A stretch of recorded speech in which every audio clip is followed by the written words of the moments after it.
How do plants absorb water. जो plants हैं कैसे वाटर को एब्जॉर्ब करते हैं रूट्स के द्वारा वो हम देखेंगे। Roots absorb most of water by root hairs present in millions and then goes into the plants. जो रूट्स हैं मेनली वो पानी को एब्जॉर्ब करती हैं। उनके पास लाखों की संख्या में रूट हेयर प्रेजेंट होते हैं जो कि सरफेस एरिया है वाटर एब्जॉर्प्शन का उसको बढ़ा देते हैं। ज़्यादा पानी है वो एब्जॉर्ब होता है फिर, और जो एब्जॉर्ब्ड वाटर है फिर उसको प्लांट के अलग अलग पार्ट में बेचा जाता है। अलग अलग प्लांट पार्ट्स। रूट हेयर्स क्या होते हैं? Thin walled slender extension of root epidermal cell. जो रूट की ऊपरली सरफेस होती है बिल्कुल, जो स्किन होती है एक प्रकार की, उसी से कुछ एक्सटेंशन मतलब आउटग्रोथ होती है बाहर की तरफ निकले हुए कुछ सिलेंड्रिकल शेप की स्ट्रक्चर होती हैं ये। That greatly increase surface area for absorption, जो कि जो एब्जॉर्प्शन का सरफेस एरिया उसको बढ़ा देते हैं।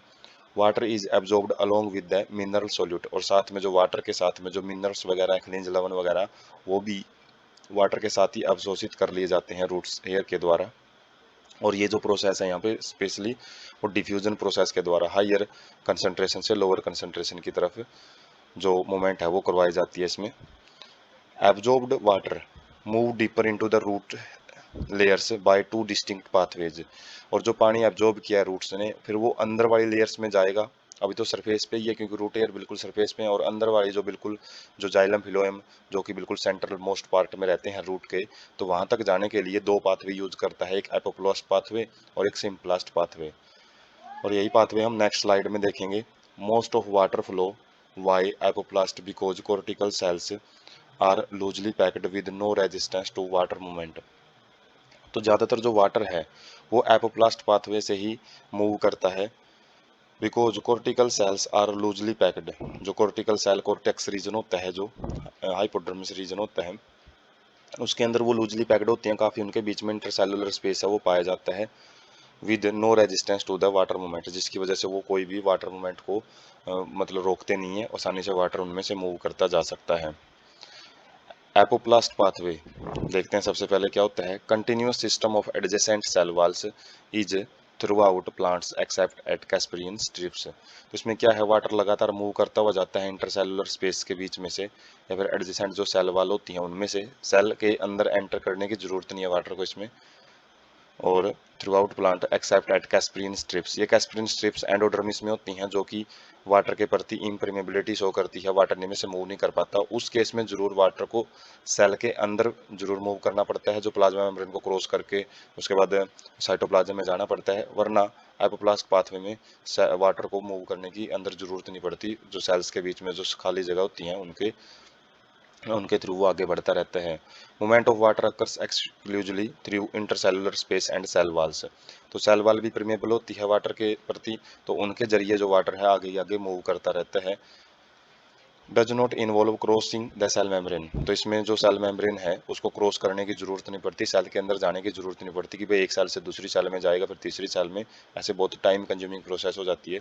और मूवमेंट है किसके ऊपर डिपेंड करती है? ग्रेडियंट के ऊपर। ग्रेडियंट वही है कंसंट्रेशन में कितना ज़्यादा डिफरेंस है, मतलब जहाँ से वाटर मूव कर रहा है वहाँ पे कंसंट्रेशन हाई होनी चाहिए, और जहाँ पे वाटर जा रहा है तो वहाँ पे जिस रीजन के अंदर आगे मूवमेंट हो रही है तो वहाँ पे वाटर कंसंट्रेशन कम होनी चाहिए, तभी ये मूवमेंट ऑफ फास्ट हो सकती है। Does not provide any barrier, और यहाँ पे वाटर को मूव करने के लिए कोई भी बैरियर कोई रुकावट नहीं मिलेगा। मास फ्लो का मतलब है एक साथ मूव करता है, जैसे नदी में जो पानी है वो एक साथ मूव करता है, पूरे पूरे जो पार्टिकल एक साथ चलते हैं उसी को मास फ्लो बोला जाता है। Tension developed by the water evaporation develop in continuous streaming of water in the apoplast.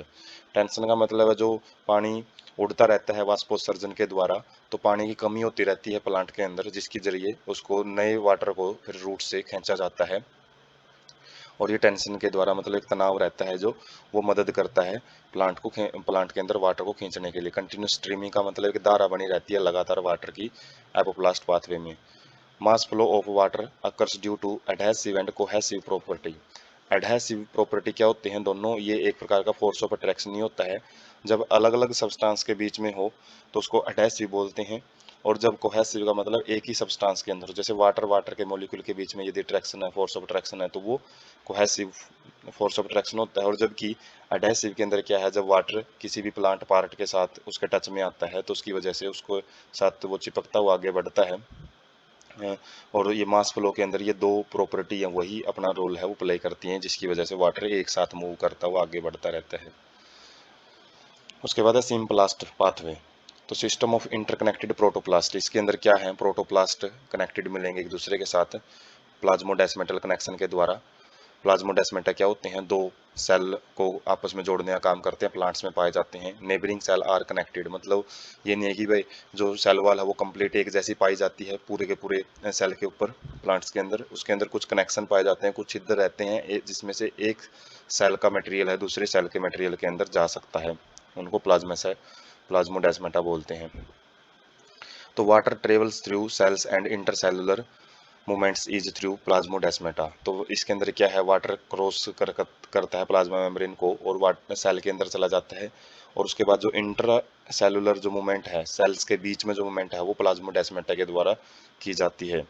ये मूवमेंट स्लोअर रहती है, आराम आराम से मूव करता है वाटर, क्योंकि इसके अंदर जो सेल के अंदर काफ़ी सारे जो बैरियर्स है वो आते हैं जो वाटर को मूव करने में रोकते हैं। Movements is again down A potential gradient, और यहाँ पे भी पोटेंशियल ग्रेडियंट का ही रोल होता है। आगे वाले हिस्से में जो वाटर की कंसंट्रेशन है वो कम है, और जो पीछे से जो वाटर आ रहा है वहाँ पे कंसंट्रेशन ज़्यादा है, जिसकी वजह से जो मूवमेंट है वो आगे होती रहती है। May be aided by cytoplasmic streaming, और ये साथ में जो वाटर की मूवमेंट है उसको साइटोप्लाज्मिक स्ट्रीमिंग का मतलब है साइटोप्लाज्म भी साथ साथ में मूव करता है वाटर के साथ में, उसकी वजह से वाटर मूवमेंट में थोड़ी सी इसमें सहूलियत है वो आ जाती है, थोड़ी सी सहायता उसको मिल जाती है। एग्जाम्पल है जैसे cells of hydrilla leaf, hydrilla एक एक्वेटिक प्लांट है, उसके अंदर जो वाटर मूव करता है वो सिम्प्लास्ट पाथवे से होता है। Easily visible movement of chloroplast due to streaming, तो इसके अंदर हम जब माइक्रोस्कोप में देखते हैं तो साथ में वाटर के साथ में क्लोरोप्लास्ट भी एक सेल से दूसरे सेल में मूव करते हुए जाते हैं प्लाज्मोडेस्मेटा के थ्रू, तो इस मूवमेंट को हम आसानी से माइक्रोस्कोप में ऑब्जर्व कर सकते हैं। तो एक पिक से हम समझते हैं सिम्प्लास्ट और एपोप्लास्ट को। सिम्प्लास्ट में क्या है, जैसे वाटर है, ये सेल है, उसके बाद नेक्स्ट सेल, इन सेलों में से बीचों बीच एंटर करता हुआ जा रहा है, और जबकि एपोप्लास्ट के अंदर है जो वाटर है वो सेल से बाहर के पोर्शन में इंटरसेलुलर स्पेस वगैरह है जो सेल वाल है उससे जाएगा, जिसकी वजह से वाटर को हर एक प्लाज्मा मेम्ब्रेन को क्रॉस करने की जरूरत नहीं पड़ती। जैसे इसमें हर एक प्लाज्मा मेम्ब्रेन को क्रॉस करेगा तो ये स्लो प्रोसेस होती है, जबकि एपोप्लास्ट में जो मूवमेंट है वो फास्ट होती है। बस जो एपोप्लास्ट है वो एक जगह पे सिम्प्लास्ट में चला जाता है कब, जब वो कैस्परिन स्ट्रिप्स, ये ऐसी स्ट्रिप्स होती हैं जो कि वाटर को इम्प्रेमेबल बनाती है, मतलब वाटर को मूव नहीं करने देती अपने अंदर से, उस टाइम जरूर जो एपोप्लास्टिक पाथवे है वो खुद सिम्प्लास्टिक पाथवे बन जाता है। और उसके बाद है transcellular route. Transcellular route में क्या रहेगा, वाटर रैंडमली कहीं पे इंटरसेलुलर स्पेस में चला जाएगा, कहीं पे मतलब सेल के अंदर चला जाता है, तो अलग अलग मोमेंट है वो शो करता है। और एक बारी जब ये एंडोडर्मिस में एंटर कर जाते हैं तो वहाँ पे जो फिलोएम जाइलम है, जाइलम के अंदर एंट्री हो जाती है इनकी, और जाइलम से फिर जो वाटर है वो आगे मूव करवाया जाता है।